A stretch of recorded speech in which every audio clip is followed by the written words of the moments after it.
Con 36 impactos de bala, acribillan a un policía en Milagro, provincia del Guayas. Los sicarios utilizaron un fusil en el ataque.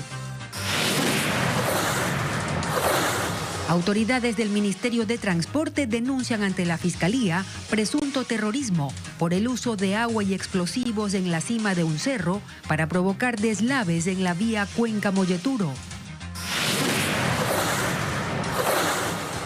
El gobierno firmó el ejecútese en la ley de reformas tributarias, mientras en el Parlamento se analizan opciones para derogarla. Autoridades de gobierno analizan las acciones que se aplicarán en el país ante la amenaza de la variante Omicron de coronavirus.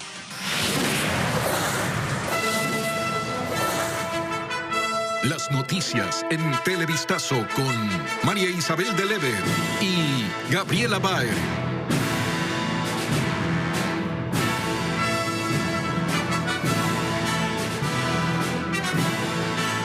¿Qué tal, amigos? Bienvenidos a esta emisión de Televistazo.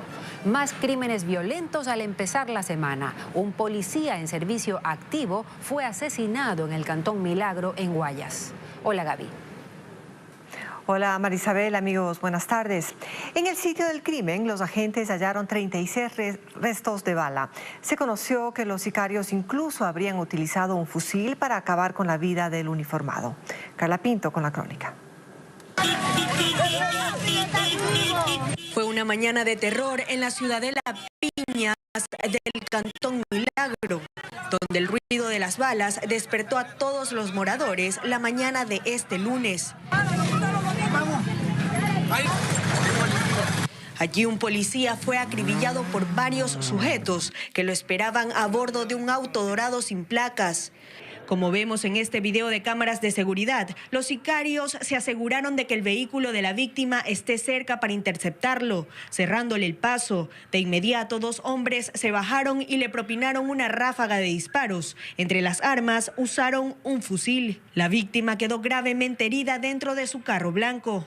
Otros agentes acudieron al sitio y trasladaron a su compañero hasta el Hospital León Becerra, donde confirmaron su deceso. Se pudo comprobar que no tenía signos vitales, presenta unas heridas de armas de fuego a la región de flanco derecho, región abdominal y tórax, de tal forma que la gravedad de la herida quirúrgica que tenían simplemente se comprobó el fallecimiento del paciente, ¿no? Aproximadamente 2 orificios grandes con entrada y salida, ¿no? El occiso es Kevin Barreto, un policía en servicio activo que se dirigía a su lugar de trabajo, justo cuando fue asesinado. Dentro de su vehículo se encontró un fajo de billetes. Se identificó que la persona que fue victimada es un servidor policial que trabaja acá en el Distrito Milagro. De igual manera se han conformado las unidades interagenciales acá en territorio con la finalidad de levantar la información y de esa manera poder individualizar a las personas que participarían en este hecho violento que enluta a la Policía Nacional acá del Distrito Milagro. Los uniformados además indicaron que por aire y tierra están buscando a los implicados en este hecho. Del aeropolicial con la finalidad de que nos apoye y nos dé una cobertura aérea y de esa manera poder individualizar a los posibles vehículos que participaron en este hecho violento. En total fueron encontrados 36 restos de bala, donde se perpetró el crimen. Ahora las autoridades investigan los móviles de esta muerte violenta. 2 hombres fueron abatidos esta mañana en Manta. Ambos estaban dentro de un vehículo cuando sicarios llegaron a dispararles. Nuestra corresponsal Karen Ceballos nos informa que ya suman 180 asesinatos en Manabí.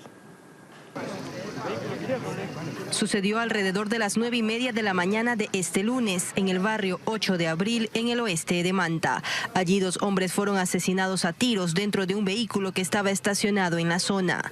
Donde un vehículo procede a dispararle al otro vehículo, producto del cual mueren 2 personas, cada una recibe impactos de bala. Las víctimas tenían 37 y 65 años de edad. Sus cuerpos fueron llevados al centro forense de Manta, mientras que el carro en el que se movilizaba dejaban evidencia 6 orificios por el paso de las balas. Se habla extraoficialmente que uno es extranjero. Existen indicios de que así lo determinan, de que tiene otra nacionalidad. La policía investiga los videos de seguridad de la zona. Por su parte, los ciudadanos están preocupados por los recientes crímenes ocurridos en Manta. Se escuchó detonaciones, 6 detonaciones y carros saliendo huyendo. El pique que pegaban, ¿no? Ya en cualquier lugar eligen para matar, ya aquí en Manta es la tierra de nadie. Manta ayer no me mataron uno por acá, no me la vuelta. Y vuelta, mire. Ya no hay cómo andar seguro ya, niña. Con estos asesinatos ya se registran 180 muertes violentas en lo que va de este año en la provincia de Manabí. Y en materia de salud, desde esta mañana se reúne parte del gabinete con el presidente Guillermo Lasso para analizar las medidas que el régimen adoptará ante la presencia en el mundo de la nueva variante del COVID-19, Omicron. Contactamos a Francisco Garcés, quien sigue la cita. Dinos, Francisco, ¿hay resultados al momento? María Isabel, amigos, buenas tardes. No, hasta este momento no se conocen las resoluciones que se están tomando aquí en la Presidencia de la República. Desde la mañana vimos ingresar aquí al Palacio de Carondelet, primero al presidente de la República, lógicamente, a su comitiva, a la gente de confianza de él. Llegó también el vicepresidente de la República y también varios de los ministros del gabinete presidencial. Esta reunión en inicio no estaba prevista, al menos no constaba en la agenda presidencial, pero tuvo que ser convocada en la medida del riesgo que el gobierno percibe ante la posible presencia o llegada al país de la variante Omicron del COVID-19 que se ha detectado ya en varios países. Se está analizando cuál pudiera ser el impacto y obviamente las medidas que se tomen para evitar ese impacto en el Ecuador. Es que la situación del COVID en el país refleja los números que ha hecho públicos el Ministerio de Salud. A nivel nacional, hasta el momento, son 526.800 los casos confirmados de COVID-19. Y en el país son 2 provincias las de mayor impacto de la infección. Son Pichincha con 196.000 casos confirmados, es la provincia del país que más casos hasta el momento tiene, y Guayas, que tiene 72.800 casos. Estas son las cifras con las que empieza este análisis en la Presidencia de la República y evidentemente saber qué es lo que se va a decidir. Se conoce que esta tarde, a las 4 de la tarde, se tomarían y se anunciarían las resoluciones y las decisiones que se toman aquí en la Presidencia de la República. Es lo que sucede hasta este momento aquí en Carondelet. Gaby, contigo seguimos con más información. Buenas tardes. Gracias, Francisco. Buenas tardes. Estaremos pendientes. Un ligero aumento de casos de COVID-19 se registra en casas de salud como el Luis Bernaza de Guayaquil. La situación se da en medio de la preocupación por la variante Omicron que ya afecta a otros países del mundo. José Carlos Alvarado conversó con algunos expertos médicos quienes sugieren acelerar el proceso de vacunación con refuerzos y otras medidas que nos detalla a continuación. Durante los momentos más duros de la pandemia, el Hospital Luis Bernaza recibió a cientos de pacientes con coronavirus. Luego de este pico de casos, la Casa de Salud de la Junta de Beneficencia redujo las áreas destinadas a los casos de COVID-19. El ingreso de contagiados bajó desde hace meses, pero recientemente el ritmo cambió ligeramente. Que se venía manteniendo en el último mes y medio, 1, 0, 2 pacientes a veces. ¿Ya? En este momento tenemos 4 pacientes, de los cuales 2 son pacientes no vacunados, 2 son vacunados con 2 dosis. En Guayaquil se registra un aumento de casos. Hace un mes, el 26 de octubre, se contabilizaron 49.409 contagios en la ciudad. Pero el 27 de noviembre el número subió a 50.343 en el puerto principal. Durante la semana, esta Casa de Salud va a evaluar la situación de contagio en Guayaquil y sus alrededores para determinar si se toman medidas o no ante un posible aumento de casos de COVID-19 que derive en una mayor ocupación hospitalaria. Especialistas señalaron el relajamiento de las medidas por parte de los ciudadanos durante eventos masivos como causa del incremento, el cual ocurre entre la preocupación por la variante Omicron en otros países del mundo. Una situación que para el intensivista John Cuenca debe enfrentarse acelerando la vacunación. Presionar o insistir en vacunarse. 2, que los niños de 5 a 11 años, mucho más aún los que van a la escuela, tienen que estar vacunados. Y tercero, la tercera dosis o el refuerzo, que debe ser abierto ya a todo el público. En esto coincide el médico Alberto Campodónico, quien sugiere también a las autoridades varias alternativas para evitar la entrada de la nueva mutación del virus al Ecuador. En primer lugar, deberíamos considerar como país el cerrar las fronteras a estos países de África. En segundo lugar, analizar la apertura del puente Rumichaca, que va a ser el 1 de diciembre, y quizás posponerlo por unos días. Este lunes se iba a realizar un pronunciamiento por parte de las autoridades municipales de Guayaquil ante la amenaza de la variante Omicron, pero el evento fue pospuesto.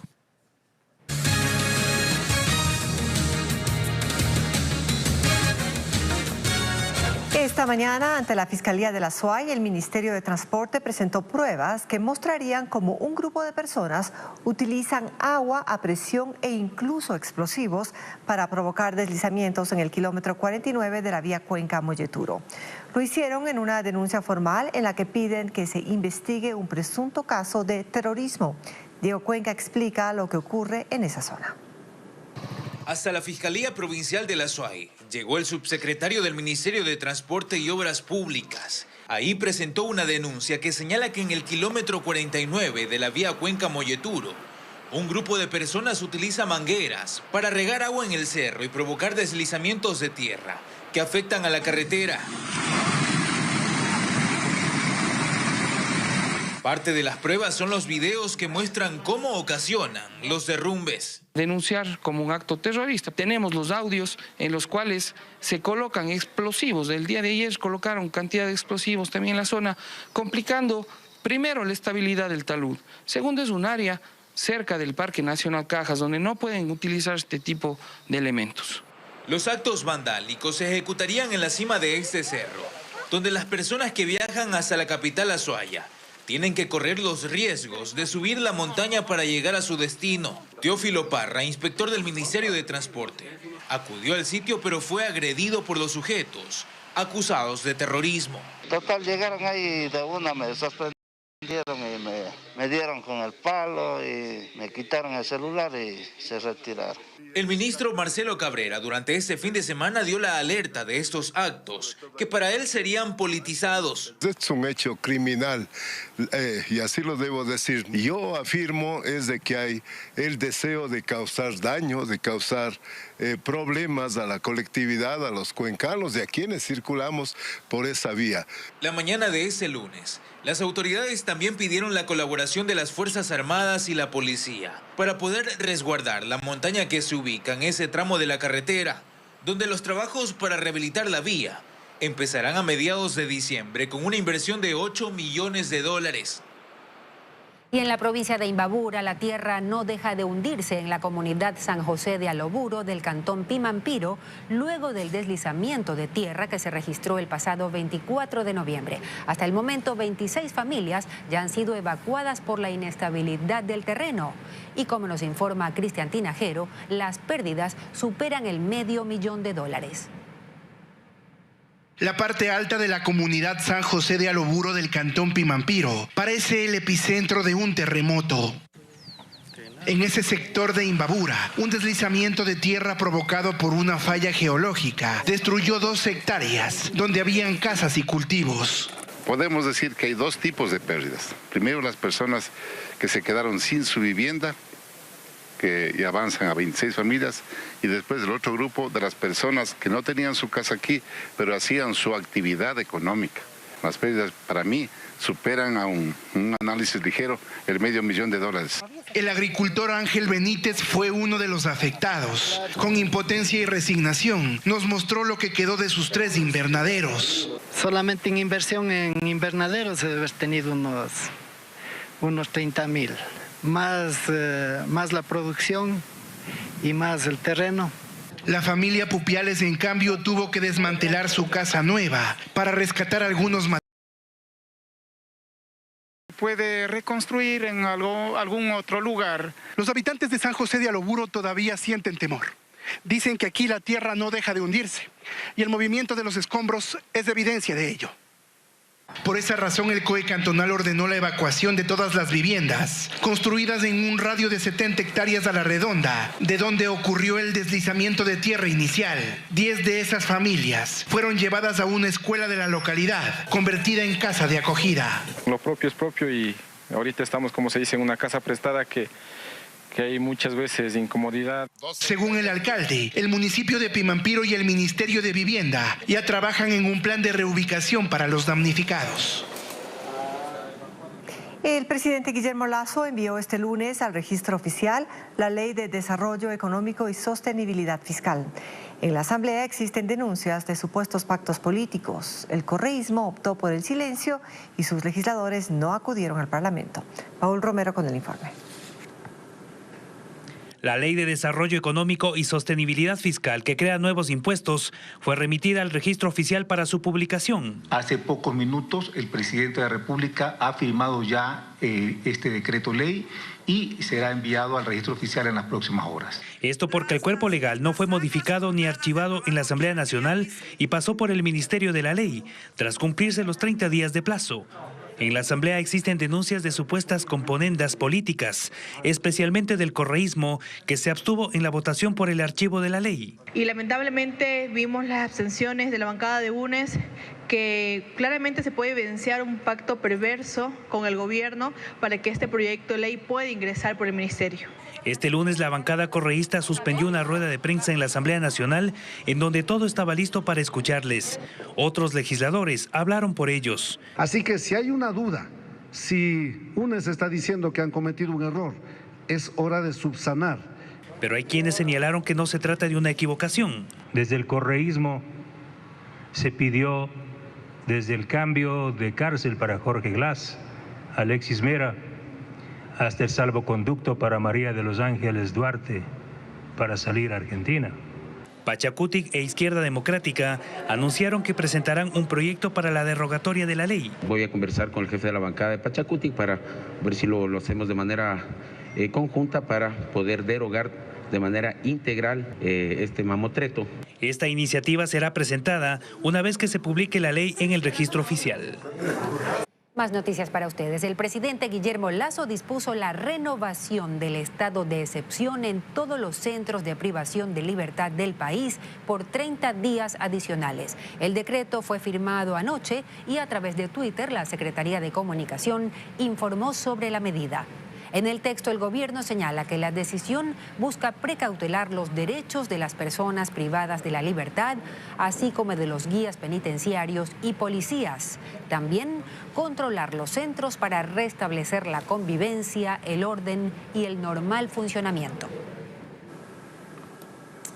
Este fue un fin de semana especialmente violento en Guayaquil. Se registraron ataques armados en diversos puntos de la ciudad que dejaron como saldo 5 personas asesinadas y una decena de heridos. María Cecilia Largacha con el resumen de estos casos. La gente grita desesperada mientras intentan salvar la vida de un hombre al que le acaban de disparar. Levantan su cuerpo, lo llevan al hospital, pero ya no hay nada que hacer. Fueron 3 detonaciones en contra del ciudadano. Una de ellas fue en el hueso frontal de la cabeza. Ocurrió en la ciudadela Valdivia, al sur de Guayaquil, en el restaurante de propiedad de la víctima y frente a todos los clientes. 2 afroecuatorianos habían ingresado a realizar detonaciones en contra de la humanidad del ciudadano Hoyo Oxiso. Los ciudadanos habían salido a precipitada carrera y metros más adelante habían abordado un taxi. Es una víctima más de un sicariato más en Guayaquil, porque hay tantos que ya el horror empieza a volverse rutina. En el Guasmo, también al sur de la ciudad, hubo otro. 3 personas estaban reunidas, les dispararon, mataron a una de ellas e hirieron a las otras 2.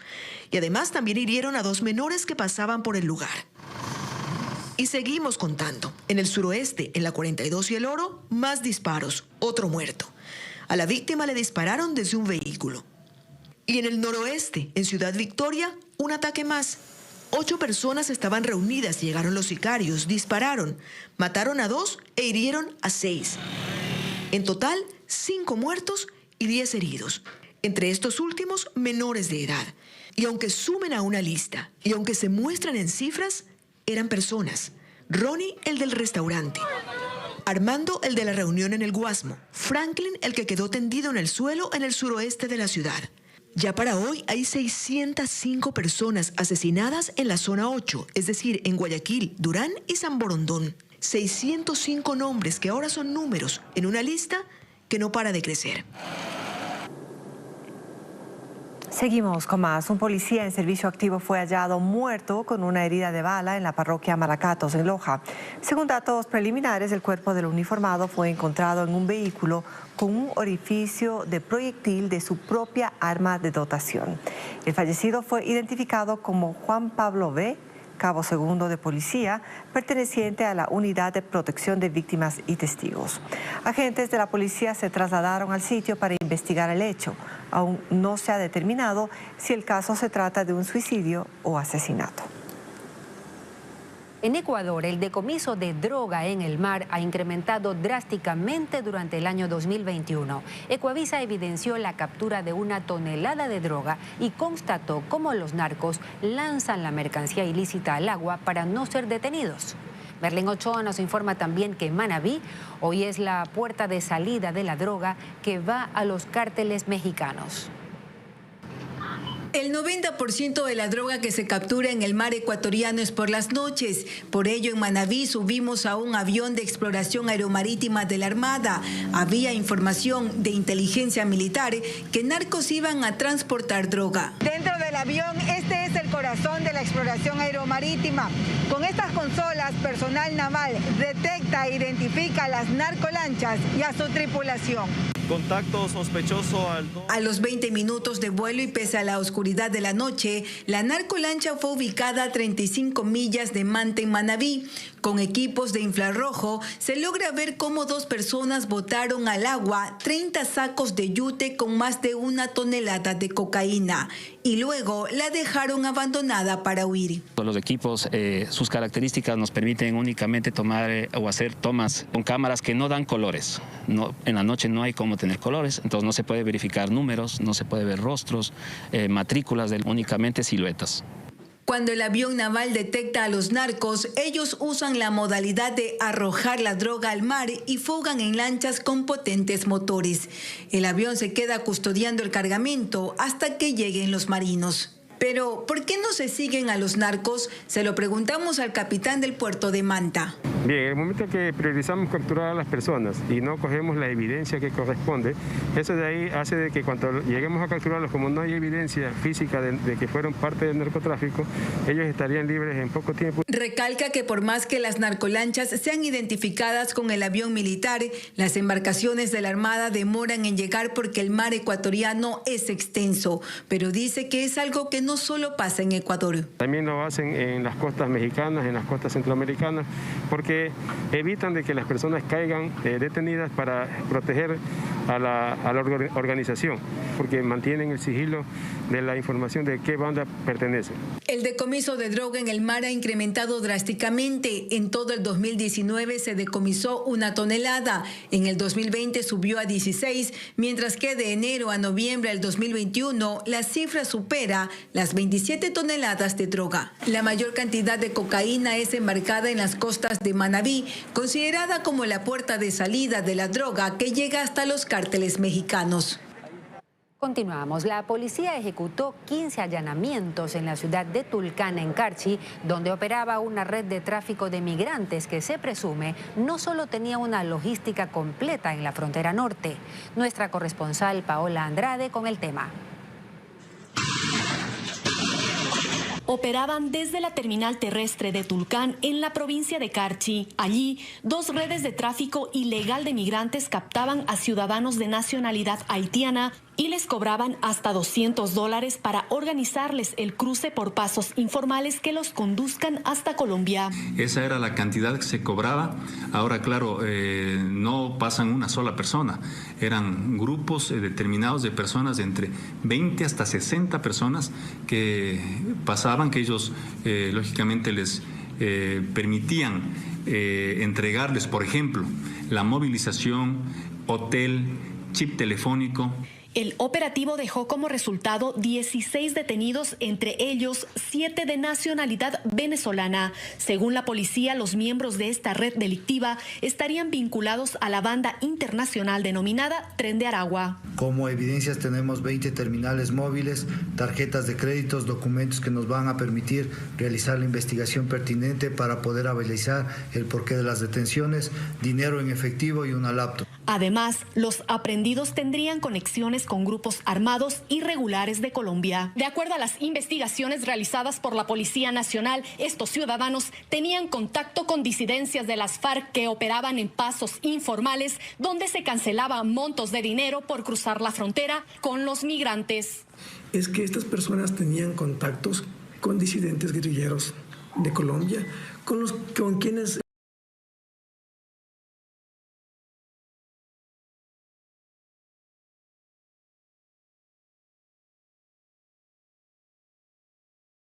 Por ahora, la policía continúa investigando los nexos que tienen estas redes de tráfico ilegal de migrantes. Sí, Gaby, y el mundo entra ya en la temporada navideña con todas sus tradiciones. Gracias, amigos, y una buena tarde a todos.